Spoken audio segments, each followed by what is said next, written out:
A paz de Jesus e o amor de Maria, amados irmãos e irmãs. Hoje, 16º domingo do tempo comum, e a liturgia nos convida a refletirmos sobre a clemência de Deus, a sua fidelidade, o seu amor, a sua paciência para conosco e o seu perdão. Conforme cantamos no Salmo: Ó Senhor, vós sois bom, sois clemente e fiel.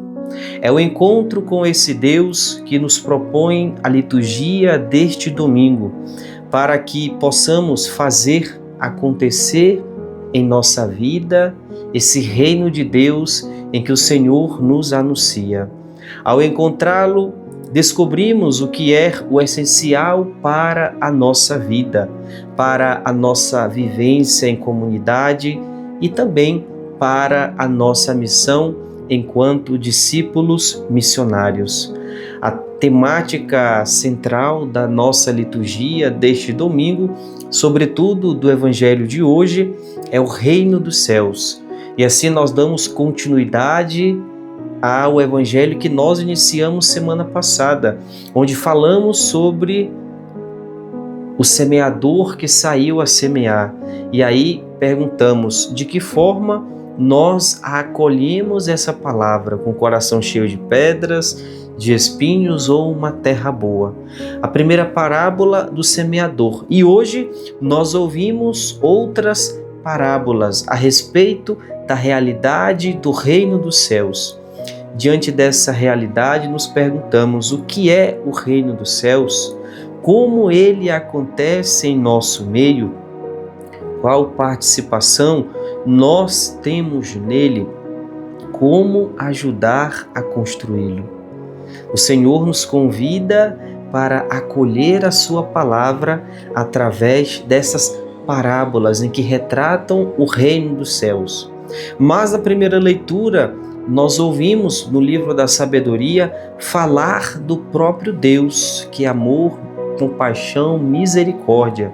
Um Deus que nem sempre conseguimos enxergar porque, por inúmeros fatores ou situações, pela nossa formação ou desinformação do Senhor, nós o vemos como um Deus vingativo, que pune as nossas faltas, como nós gostaríamos de fazer para com os outros. Um Deus impaciente, rancoroso, ou seja, tudo o que nós somos transferimos para Deus. E isso se torna assustador. E isso desperta não um amor a Deus, mas medo de Deus. Pior ainda é quando essa imagem de Deus é passada para as crianças na família ou na catequese. Não faz isso, senão Deus castiga. Não faz isso, senão Deus vai te punir. Essa imagem de Deus, de um Deus vingativo, nos afasta dele, não nos aproxima. E quando isso acontece, cresce de fato o medo de Deus. E muito de nós, adultos, o vemos ainda dessa maneira.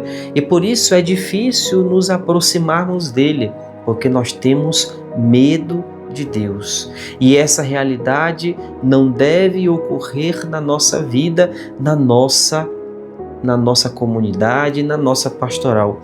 Por isso devemos ter essa consciência de que o nosso comportamento evangeliza. De que forma nós estamos nos comportando na nossa comunidade, na nossa casa, onde quer que nós estejamos. Que testemunho de Deus estou dando? Um Deus que é amor, misericórdia, ou um Deus que é vingativo, que é punitivo? Por isso, devemos ter essa consciência de que Ele não quer a morte do pecador, Ele quer que se converta e viva. Por isso, o Evangelho, em que nos traz as parábolas sobre o reino dos céus, nos garante essa presença do reino no mundo, esse reino que está presente entre nós. Por isso devemos acolher essa palavra.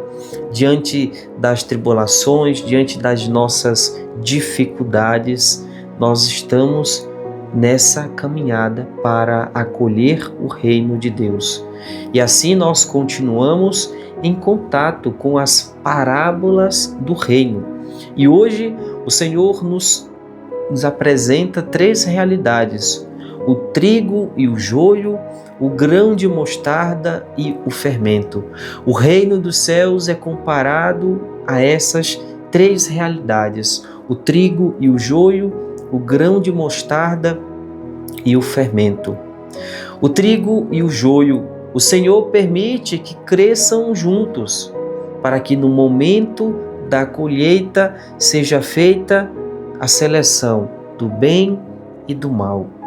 Deve ser compreendida no contexto do ministério de Jesus, ou seja, Jesus, ele não excluía ninguém. A sua palavra era direcionada a todos. Ele acolhia os pecadores, ele estava junto com eles, mas sempre colocando a sua palavra para que eles pudessem se converter, mudar de vida, deixar para trás as suas práticas velhas. Deus não exclui ninguém, ao contrário, ele convivia com o seu povo e os convidava a fazerem parte da sua família e integrar a sua comunidade. Ele estendia sua mão para fazer parte. Jesus pretende, com estas parábolas, dar uma lição, dar uma luz para aquele povo sobre a lógica de Deus. Ou seja, não é uma lógica de destruição, de segregação, de exclusão. Assim como o trigo e o joio crescem juntos, vamos lá arrancar tudo e plantar de novo. Não, deixa crescerem juntos, deixa se desenvolverem, fazerem as suas experiências. No final, fazemos a colheita. Não é uma lógica de destruição, de segregação, de exclusão, e sim do amor e da misericórdia.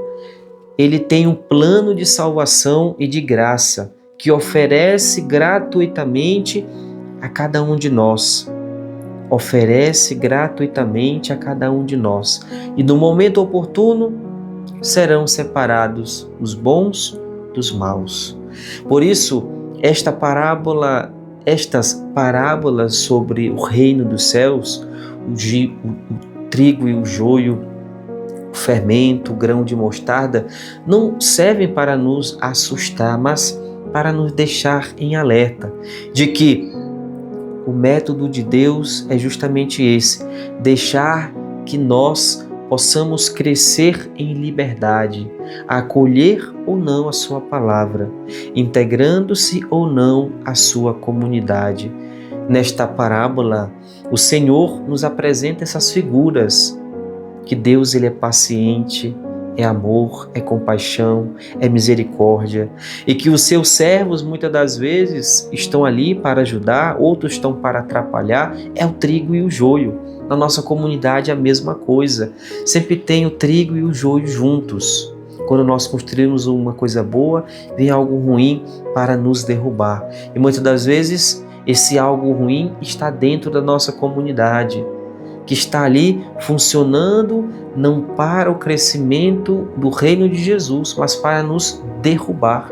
Por isso, devemos deixar esta realidade não nos afetar, mas saber conviver com isso, com a nossa liberdade. Saber conviver diante das tribulações, adversidades, porque o reino de Deus está entre nós, o reino dos céus está próximo. Não é distante. Por isso que ele fala dessa parábola sobre a mostarda, dessa semente de mostarda que é a menor, mas quando cresce se torna a maior de todas. Ou seja, quando nós acolhemos a palavra de Deus, ela tem essa capacidade de transformação. Da mesma forma o fermento. Quando colocamos o fermento para fazer um pão, fazer um bolo, ele serve para crescer. Quando nós acolhemos a palavra de Deus, é para o nosso crescimento, para aumentar a nossa fé, para nos configurarmos ainda mais à imagem do Senhor. Por isso, permitamos em nossa vida fazer com que essa palavra seja acolhida, seja vivenciada e testemunhada onde quer que nós estejamos. Peçamos ao Senhor o seu Espírito para que possa nos dar sempre os seus dons e carismas para acolhermos a sua palavra e colocarmos em prática. Que o Senhor Jesus nos abençoe hoje e sempre. Uma santa e abençoada semana.